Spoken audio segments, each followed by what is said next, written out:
என்ன பிறந்தவர்கள் தொட்டு நிறுத்தவர் ஆறு உன்னுடைய கணவர் யா குடும்பம் வேணும். உன்னுடைய கழுத்துல மண்ணு முடிச்சு போட்டவர் ஏன் போட்டா ஏன் போட்டாங்க? அவன் ஆறு போட சொன்னான். குடும்பம் வேணும்னு என்னைக்கு கேட்கமா கொஞ்சம் தாலி கட்டான அன்னைக்கு கைட்டு அவன் கையில கொடுத்துட்டான். அடிப்பாரு அது கைத்துல கடந்துன்னு வச்சுக்க. அந்த நக்கிக்கு லைசன்ஸ் அம்மா எங்கிட்டு போற ஆற பாக்குற அடிப்பாவி குடிச்சுட்டு வந்து உதப்பான். கைட்டு அவன்கிட்ட கொடுத்துட்டு நம்ம விட்டு எங்க வேணாலும் போறோம் எவன வேணாலும் பாக்கலாம்.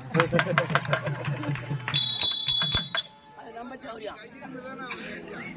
அது கைத்துல கட்டி கொடுத்தா அந்த நக்கி உனக்கு திமிர் ஏறுத்துங்கிற. என் வீட்டுல என் பிரச்சனை வாடான்னு தான் கூப்பிடுவேன். வாடான்னா வருவான், போடான்னா போடுவான். கொஞ்சம்